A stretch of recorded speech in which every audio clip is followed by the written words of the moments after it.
Hi guys, welcome back to my channel. Hope आप सभी बहुत अच्छे से होंगे।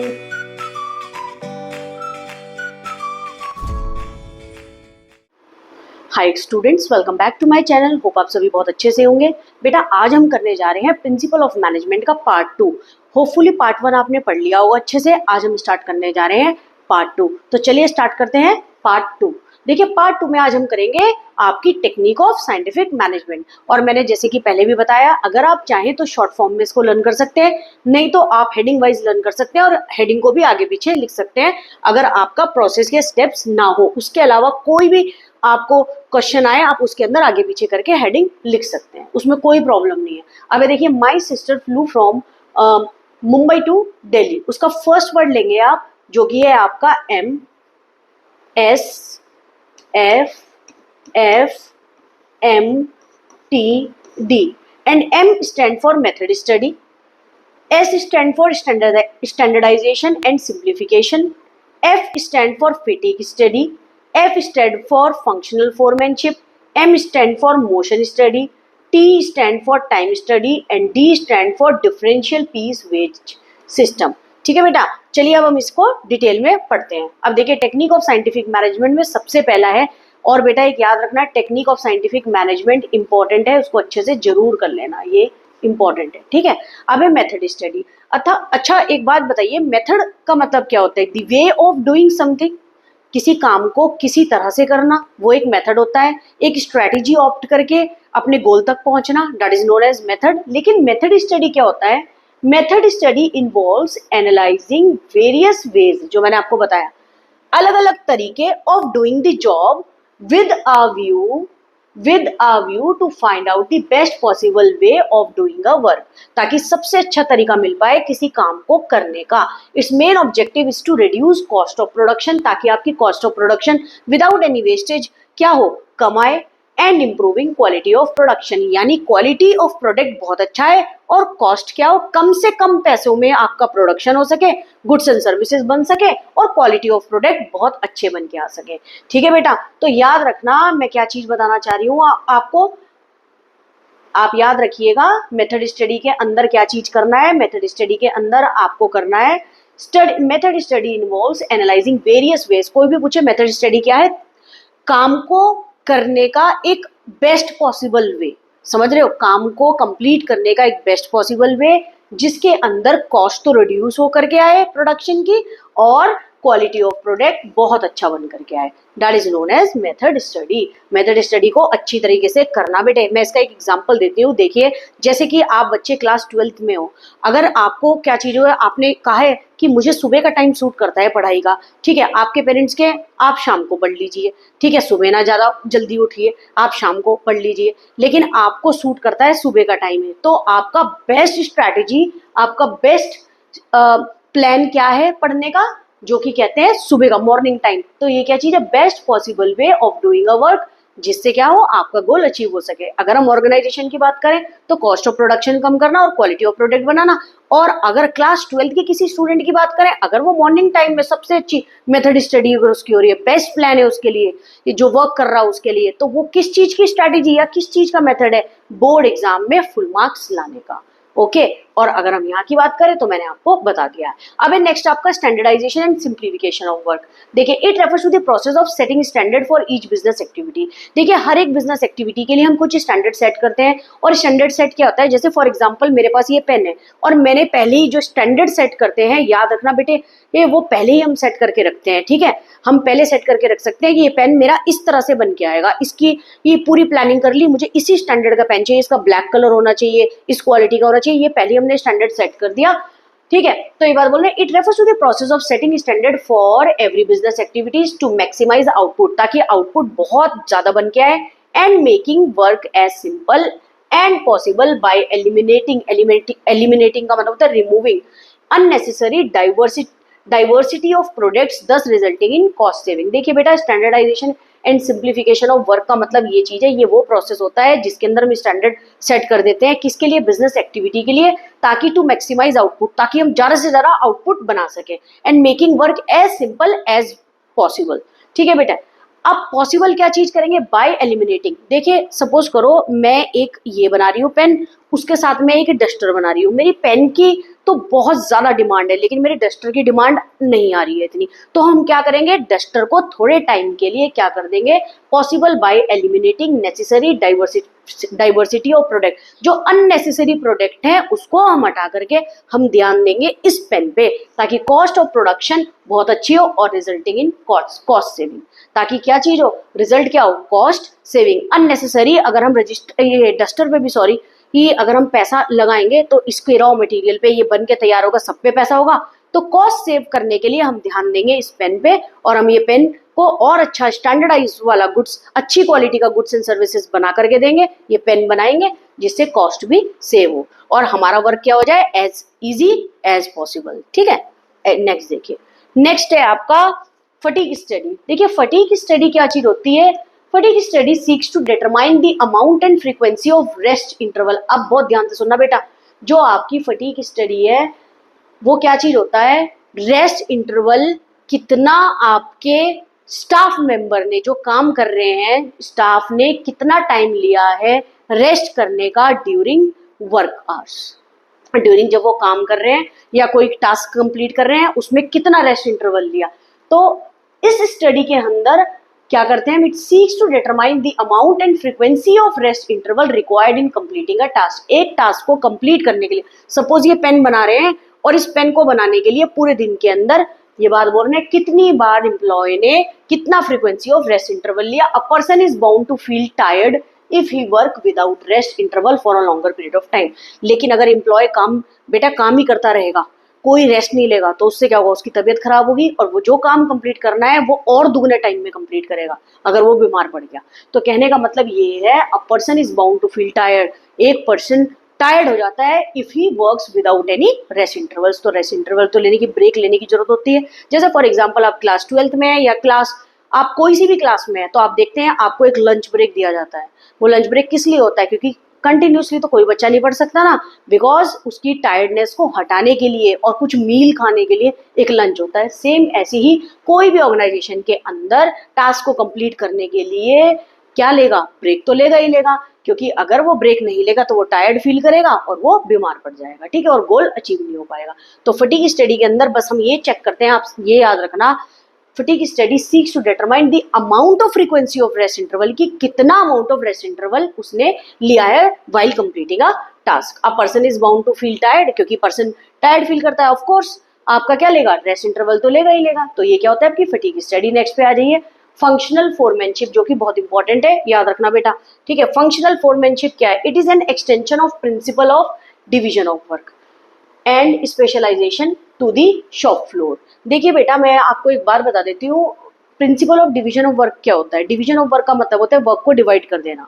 ठीक है, जैसे फॉर एग्जांपल आपकी ऑर्गेनाइजेशन के अंदर, जस्ट एन एग्जांपल, 100 एम्प्लॉय काम करते हैं, तो 100 एम्प्लॉय को आपने क्या करा, 10-10 एम्प्लॉय को हर एक पार्ट में डिवाइड कर दिया और उनको काम बता दिया कि आपका ये काम है, आपका ये काम है। जब आप वर्क को डिवाइड कर दोगे तो काम क्या होगा, जल्दी होगा, गोल इजीली अचीव होंगे। अगर 100 एम्प्लॉय को कह दोगे कि काम कर लो अपनी तरीके से, तो उससे क्या होगा, वेस्टेज भी होगी, रॉ मटेरियल भी वेस्ट होगा, किसी को यही नहीं पता होने का किसके ऑर्डर लेने हैं, क्या काम करना है, तो इससे क्या होगा, गोल अचीव नहीं होंगे।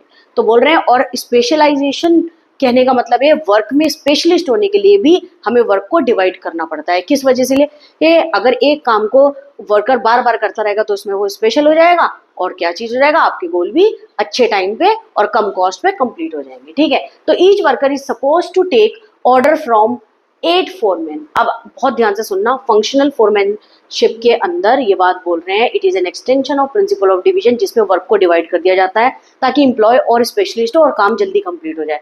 तो इसमें वर्क को डिवाइड करने के लिए ईच वर्कर को ऑर्डर लेना पड़ता है 8 फोरमैन से। ठीक है, foreman is a type of leader only in the related process और फंक्शन ऑफ प्रोडक्शन। जब प्रोडक्शन हो रहा हो तब की बात कर रहे हैं। तो Fayol suggested that under factory manager there should be a planning in charge and production in charge। कौन होगा, याद रखना, मेरे साथ साथ वीडियो को पॉज करके बोल दीजिए, फैक्ट्री मैनेजर के अंदर 2 लोग होंगे।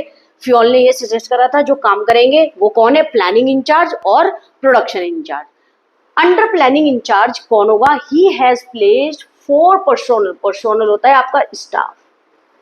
ठीक है बेटा, याद रखना प्लानिंग इंचार्ज के अंदर 4 स्टाफ मेंबर होंगे, नेमली इंस्ट्रक्शन कार्ड क्लर्क, और मैं भी डिटेल में बताऊंगी ये सब क्या होता है, root clerk, time and cost clerk और डिसिप्लिनरी।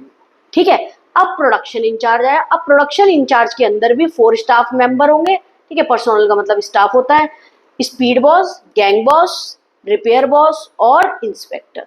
ठीक है बेटा, चलिए आगे। अब ये आपका पूरा का पूरा क्या चीज है, चार्ट है। अब एक बात याद रखना बेटा, जहां भी नेसेसरी जरूरत है, मैं शुरू से ही आपको ये बात बोलूंगी, बाद में नहीं बोलूंगी कि जब आपके बोर्ड एग्जाम आने वाले होंगे। प्रेजेंटेशन आपको शो करना है, वेदर इट में भी है स्कूल एग्जाम, प्री बोर्ड हो, जहां जरूरत है वहां आप अपने डायग्राम्स चार्ट बनाइए बिजनेस के अंदर भी। ठीक है, और जिन बच्चों ने अभी तक हमें सब्सक्राइब नहीं किया है बेटा, जाके सब्सक्राइब करो, बेल आइकन बटन दबाओ, ताकि आपको इंपॉर्टेंट नोटिफिकेशन पता चलती रहे और हम दोनों मिलकर के हार्ड वर्क करेंगे और आप, ताकि आपके मार्क्स फुल आए। ठीक है बेटा, बस प्रॉमिस करो आपको अच्छे से पढ़ना है, मैं पूरी कोशिश करूंगी आपके साथ हार्ड वर्क करने की, और ज्यादा से ज्यादा बच्चे मैं चाहती हूँ कि हमारी वीडियोस को देखें ताकि उनका भी फायदा हो। ठीक है बेटा, चलिए अब आगे। अब है फंक्शनल फोरमैनशिप। इसके अंदर क्या आया आपका, फैक्ट्री मैनेजर। 2 पार्ट में डिवाइड है, जो कि अभी मैंने पीछे बताया है, प्लानिंग इंचार्ज और दूसरा क्या है, प्रोडक्शन इंचार्ज। ठीक है बेटा, अब प्लानिंग इंचार्ज के अंदर instruction card clerk, route clerk, time and cost clerk, disciplinary. Production incharge के अंदर speed boss, gang boss, repair boss, inspector. ये इंपॉर्टेंट है, इसको अच्छी तरह से कर लीजिएगा। देखिए आगे, आगे आपके under planning incharge there are mainly 4 personnel, that is staff member. ठीक है, पहला है आपका इंस्ट्रक्शन कार्ड क्लर्क। देखिए इंस्ट्रक्शन कार्ड क्लर्क कौन होता है, वो ड्राफ्ट इंस्ट्रक्शन, इनका काम होता है गाइड करना, इंस्ट्रक्शन देना।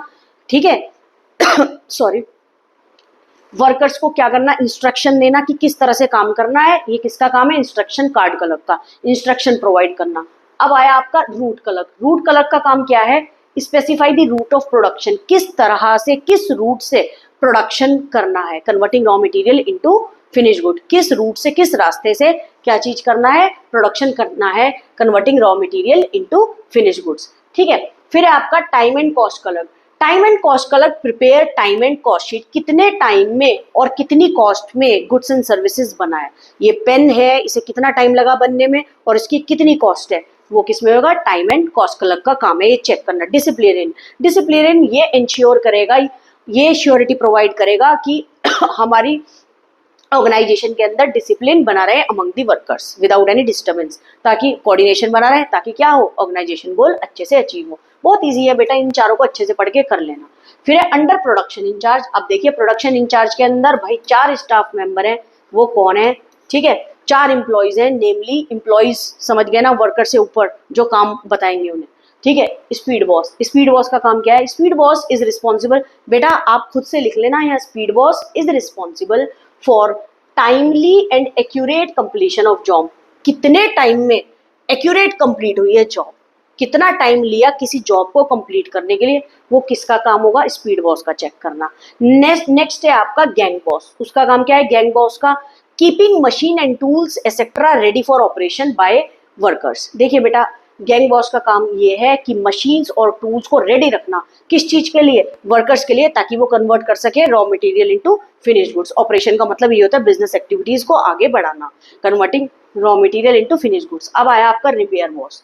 रिपेयर बॉस का काम क्या है, it ensure proper working condition. क्या चेक करना, proper working condition of machine and tools, कोई भी मशीन और टूल्स खराब ना हो, ये चेक करना किसका काम है, रिपेयर बॉस का।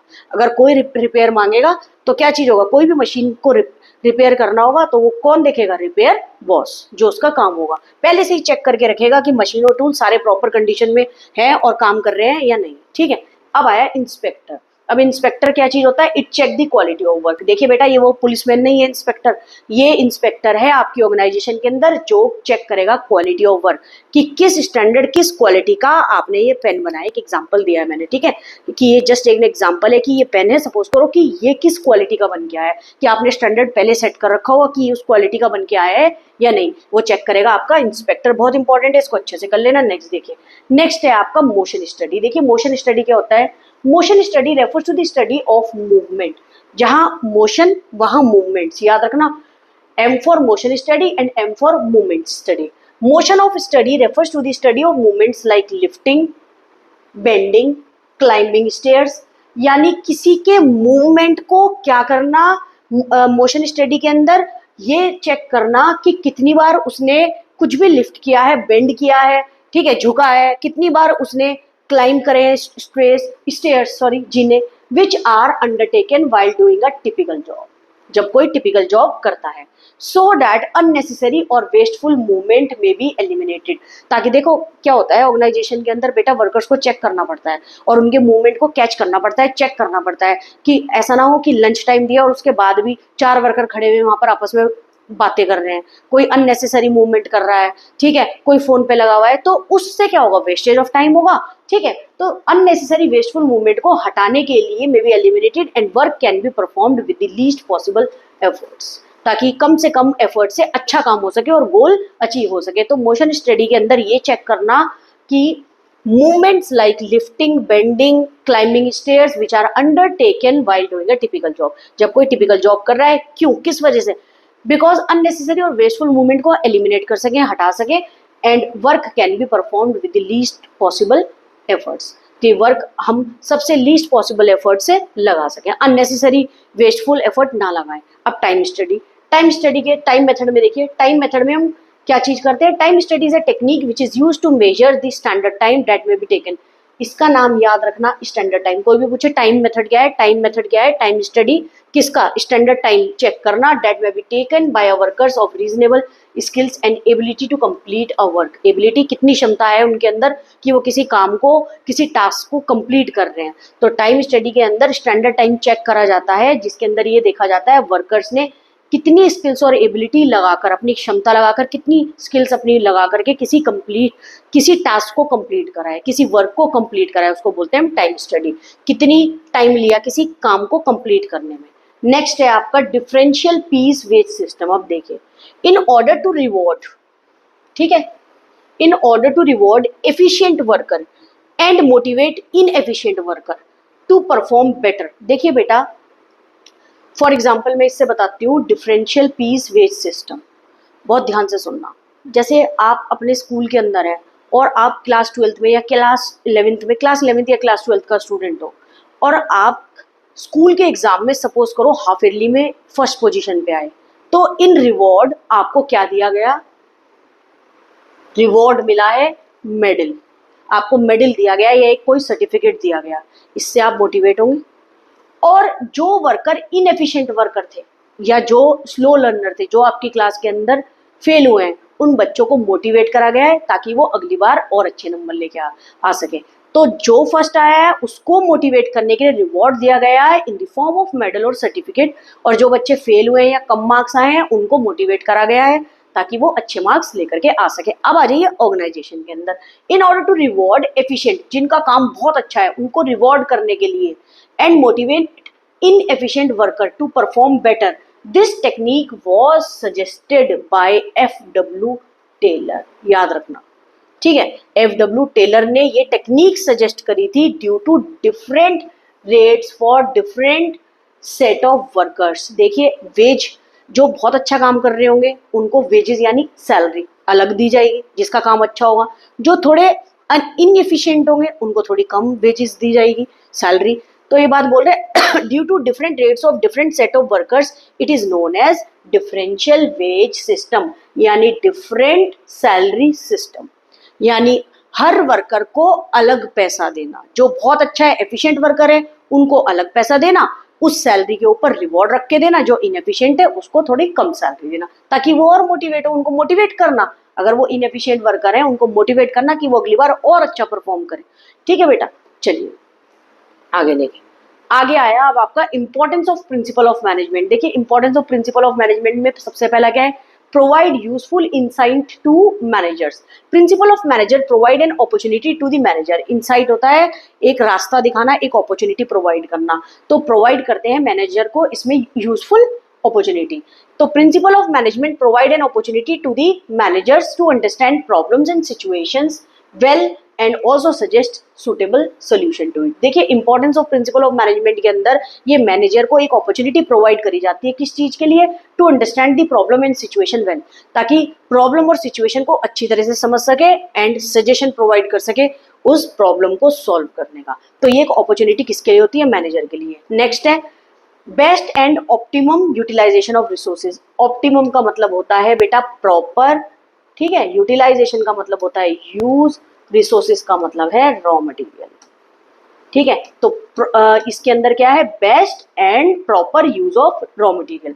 तो management principle aims at maximum utilization of human and physical resources. देखिए मशीन और स्टाफ का अच्छी तरह से यूटिलाइज करना, क्योंकि अगर मशीन नहीं होगी तो क्या ह्यूमन बीइंग काम कर पाएंगे, अगर ह्यूमन बीइंग नहीं होंगे मशीन को चलाने के लिए तो क्या आपका गुड्स एंड सर्विसेज बन पाएगी। तो बोल रहे हैं अच्छी तरह से management principle maximum aims at maximum utilization of human और physical resources, it result in saving of time, energy and efforts. तो क्या चीज है, इस प्रिंसिपल का मतलब ये है कि it aims at maximum utilisation, अच्छी तरह से यूटिलाइज करनी चाहिए ह्यूमन एंड फिजिकल रिसोर्सेज, जो रिजल्ट किस चीज में देगा, सेविंग ऑफ टाइम, एनर्जी और एफर्ट्स। इससे आपका टाइम भी सेव होगा, एनर्जी भी सेव होगी और एफर्ट्स भी कम लगेंगे। अगर याद रखना ह्यूमन बीइंग और मशीन प्लस रॉ मटेरियल अच्छी तरह से मिलजुल के ये तीनों काम करें तो इससे क्या होगा, टाइम भी सेव होगा, एनर्जी भी सेव होगी और एफर्ट्स भी और अच्छे लगेंगे। नेक्स्ट है आपका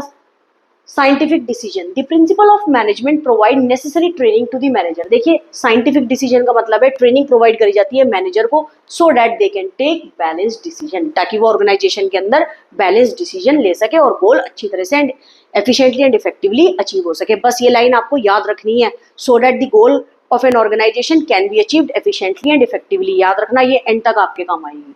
फिर है meet the changing environment requirement. मैंने बताया आपको जिस एनवायरनमेंट में बिजनेस वर्क करता है इट्स कीप्स ऑन चेंजिंग। तो principle of management are modified by the managers. Principle of management किसने मॉडिफाइड कर दिए, ये मैनेजर्स ने, to meet changing requirement of the environment, ताकि changing requirement of the environment fulfil कर सके।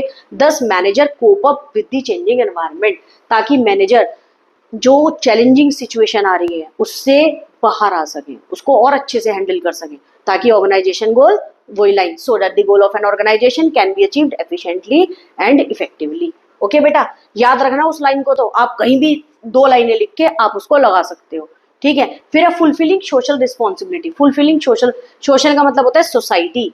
Business is the creation of society. देखिए business किस चीज के लिए is the creation of society, business किसके लिए खुला है, सोसाइटी के लिए, सोसाइटी में रहने वाले लोगों के लिए। Thus it is required to discharge responsibilities towards society. तो बिजनेस की कुछ रिस्पॉन्सिबिलिटी होती है किस चीज के लिए, टुवर्ड्स सोसाइटी, क्योंकि जितने भी गुड्स एंड सर्विसेज बन रहे हैं वो सोसाइटी के लिए तो बन रहे हैं। सोसाइटी में कौन लोग रहते हैं, जो लोग सोसाइटी का पार्ट होते हैं वही लोग आपके बिजनेस के अंदर क्या करते हैं, जॉब करते हैं, वही लोग आपके बिजनेस का गुड्स एंड सर्विसेज खरीदते हैं, ठीक है। तो मैनेजमेंट प्रिंसिपल गाइड्स मैनेजर्स। तो मैनेजमेंट प्रिंसिपल का काम क्या है, वो गाइडेंस प्रोवाइड करते हैं मैनेजर्स को in this regard and help in fulfilling social responsibility. Managers को फुल गाइडेंस प्रोवाइड करी जाती है ताकि वो गुड्स एंड सर्विसेज बहुत अच्छे से बनवाएं, ठीक है, बहुत अच्छे से वर्कर से काम करवाएं, ये बहुत अच्छे से खुद भी काम करें, जिससे क्या हो, रिस्पॉन्सिबिलिटी सोसाइटी की फुलफिल हो पाए। देखिए आगे आगे है आपका प्रिंसिपल ऑफ मैनेजमेंट। देखिए principal of management, this question is very important और इसके अंदर से केस स्टडी भी बोर्ड एग्जाम में जरूर आएगी, ठीक है। केस स्टडीज भी बहुत बता रही हूँ मैं, और बेटा मैंने इसके अंदर आपको हर एक प्रिंसिपल समझाने के बाद केस स्टडी करवाई है। मैंने लैंग्वेज बहुत इजी लिखी हुई है, आप इसको अच्छी तरीके से कर लीजिएगा, ठीक है बेटा। अगर आप हमारे साथ अच्छी तरह से करेंगे तो एंड तक आपके बहुत अच्छे नंबर आएंगे। देखिए without any wastage of time हम स्टार्ट करते हैं। Principle of management are broad and general guidelines for manager which help them to take and implement decision of effectively and efficiently. तो उसके अंदर फ्योल 14 प्रिंसिपल ऑफ मैनेजमेंट क्या है, let's break down Henry Fayol's 14 principle of management, explaining each one in simple terms to understand their importance and how they apply in today's workplace। देखिए आज के time में work place पे कैसे लगते हैं, बहुत ध्यान देना। कोई भी पूछे 14 प्रिंसिपल ऑफ मैनेजमेंट किसके थे, फ्योल्स के थे, ठीक है, हेनरी फ्योल इसका पूरा नाम है। अब देखिए पहला है डिवीजन ऑफ वर्क, जो कि मैंने अभी आपको पीछे पढ़ाया भी था। अब डिवीजन ऑफ वर्क के अंदर क्या है, बहुत ध्यान से देखना। According to this principle the whole work should be divided into small parts, पूरे काम को स्मॉल पार्ट्स में डिवाइड कर दिया जाता है। Each part should be done by a trained specialist employees. ठीक है बेटा, अकॉर्डिंग टू दिस प्रिंसिपल सारे काम को छोटे छोटे पार्ट्स में डिवाइड कर दिया जाता है, एम्प्लॉयज को बता दिया जाता है उन्हें कहाँ काम करना है। ठीक है, each part should be done by a trained specialist, trained specialist trained worker से काम करवाया जाता है या ट्रेंड एम्प्लॉय से। It leads to greater efficiency, काम करने की क्षमता बढ़ जाती है, स्पेशलाइजेशन होती है। क्यों, एक काम को बार बार रिपीट करते रहो तो स्पेशलिस्ट बन जाते हैं। एंड इंक्रीज प्रोडक्टिविटी, यानी प्रोडक्शन लेवल भी ऑर्गेनाइजेशन का बढ़ेगा। फिर वही line, so that the goal of an organisation can be achieved efficiently and effectively. ठीक है, अब पॉजिटिव इफेक्ट और उसके violating effect. Violating negative, negative तो नहीं बोल सकते आप, इसके प्रिंसिपल बोल सकते हो उसको। ठीक है, देखिए अगर ये यूज ना हो तो किस चीज की प्रॉब्लम हो सकती है, नेगेटिव भी बोल सकते हो। नेगेटिव इफेक्ट इसका देखिए, division of work leads to specialisation. ठीक है, अब एक चीज देख लेना, अगर काम को डिवाइड कर दिया, इसके पॉजिटिव इफेक्ट क्या है, काम को डिवाइड कर दिया स्पेशलाइजेशन होगा। Division of work make task simpler, अगर काम को डिवाइड कर दोगे आपका टास्क क्या हो जाएगा, सिंपलर। ये नहीं है अगर आपकी ऑर्गेनाइजेशन में 1000 वर्कर काम करते हैं तो 1000 को अगर आपने काम नहीं बताया तो एक ही डायरेक्शन में भागे जा रहे हैं, इससे आपका काम और ज्यादा बढ़ जाएगा और आपकी वेस्टेज भी बहुत ज्यादा होगी। लेकिन ऑर्गेनाइजेशन के अंदर वेस्टेज नहीं हो तो काम को डिवाइड कर दिया जाता है जिससे स्पेशलाइजेशन हो जाएगी। Division of work makes task simpler. फिर है violating effect, lack of specialisation. अगर क्या चीज है याद रखना, division of work lead to specialisation. ठीक है, और क्या चीज होगा, लैक ऑफ स्पेशलाइजेशन होगी तो काम क्या हो जाएगा, खराब हो जाएगा। अब क्या चीज हो जाएगा, division of work makes task simpler, अगर काम को डिवाइड कर दोगे तो टास्क क्या हो जाएगा, सिंपलर। और अगर नहीं करोगे तो रिड्यूस प्रोडक्टिविटी, अगर डिवीजन ऑफ वर्क नहीं करा गया तो इससे क्या होगा, प्रोडक्टिविटी क्या हो जाएगी, कम, रिड्यूस प्रोडक्टिविटी। ठीक है, और वॉलेटिंग इफेक्ट में क्या है, लैक ऑफ स्पेशलाइजेशन। अगर आपने स्पेशलाइजेशन देखिए, अगर वर्क को डिवाइड नहीं किया गया तो लैक ऑफ स्पेशलाइज, ये इसी का आंसर है बेटे, इसी को बोल रहा है। Division of work leads to specialisation, और अगर नहीं वर्क को डिवाइड करा तो लैक ऑफ स्पेशलाइजेशन हो जाएगी। Division of work make task simpler, और अगर नहीं आपने वर्क को डिवाइड करा तो आपका इजी टास्क नहीं होगा, रिड्यूस प्रोडक्टिविटी। ठीक है बेटा, चलिए आगे। आगे आपका केस स्टडी आई है, बहुत ध्यान से सुनना। इन अ सॉफ्टवेयर डेवलपमेंट कंपनी सारा इज अ प्रोजेक्ट मैनेजर। देखिए बेटा, सारा क्या है, आपकी प्रोजेक्ट मैनेजर। ठीक है, responsible for a team of developer. In a software development company सारा प्रोजेक्ट मैनेजर है जो कि रिस्पॉन्सिबल है team of developer. However the team member frequently complain about inefficiencies and lack of clarity in their task. देखिए बहुत ध्यान से सुनना, टीम मेंबर ने फ्रीक्वेंटली कंप्लेन करी अबाउट इनएफिशिएंसीज। इनएफिशिएंसीज जानते हो, काम अच्छी तरीके से नहीं हो रहा है, और लैक ऑफ क्लियरिटी, उनको क्लियर ही नहीं है कि उनको क्या काम करना है। बहुत ध्यान से सुनना, उनको इनएफिशिएंसी, काम करने की क्षमता नहीं ठीक हो रही है, और दूसरा लैक ऑफ क्लियरिटी, उन्हें क्लियरिटी नहीं है उनको काम क्या करना है। तो each developer is involve in multiple aspect of the project. जो लोग काम कर रहे हैं, जो वर्कर्स काम कर रहे हैं, बहुत ध्यान से सुनना, ईच डेवलपर, जो वर्कर काम कर रहे हैं, is involve in multiple aspect of the project, multiple project पे काम कर रहे हैं वो। लीडिंग टू कंफ्यूजन, इससे क्या हो गई, कंफ्यूजन क्रिएट हो गई। एंड अ सेंस ऑफ, क्या हो गई, डिसएरे। डिसएरे विच प्रिंसिपल, देखिए, एंड सेंस ऑफ डिसएरे, लोगों को ये समझ आना ही बंद हो गया है हम किसके अंडर काम करें। डिसएरे का मतलब ये होता है कंफ्यूजन क्रिएट हो जाना, पता ही ना चले कि हमें किसके अंडर काम करना है। देखिए, एक सॉफ्टवेयर डेवलपमेंट कंपनी है, सारा वहाँ पे प्रोजेक्ट मैनेजर है, responsible for a team developer. ठीक है, टीम को डेवलप करने की जिम्मेदारी सारा की है। How ever the team member frequently complain, how ever team members ने, जो उसकी टीम में काम कर रहे हैं, सारा प्रोजेक्ट मैनेजर है, जो उसकी टीम में लोग काम कर रहे हैं वो फ्रिक्वेंटली कंप्लेन कर रहे हैं about inefficiency and lack of clarity. Inefficiency, कुछ लोगों की काम करने की क्षमता नहीं है, टाइम पे काम कंप्लीट नहीं हो रहा है। ठीक है, इनएफिशिएंसी, टाइम पे काम कंप्लीट नहीं हो रहा है। ठीक है, एंड लैक ऑफ क्लियरिटी, उन्हें क्लियरिटी नहीं है उनको क्या टास्क परफॉर्म करना है, क्योंकि हर एक पर्सन जो उसकी टीम में है वो मल्टीपल प्रोजेक्ट कर रहा है, leading to confusion and a sense of disarray. Disarray का मतलब ये चीज है, उनको पता ही नहीं है, कंफ्यूज हो जाना। ठीक है, उनको पता ही नहीं है कि किसके अंडर क्या काम करना है, क्योंकि प्रोजेक्ट ही मल्टीपल प्रोजेक्ट में वो काम कर रहे हैं। विच principle of Fayol is violated here, कोई भी अगर आपने ये पढ़ रखा हो बेटा, डिवीजन ऑफ वर्क, इसे देख के ही पता चल जाएगा इसका क्या है, सीधा बताओगे क्या चीज। देखिए, the principle of management violated in this scenario is the principle of division of work. ठीक है बेटा, वर्क को डिवाइड नहीं करा इसलिए कंफ्यूजन क्रिएट ला, क्लियरिटी नहीं थी।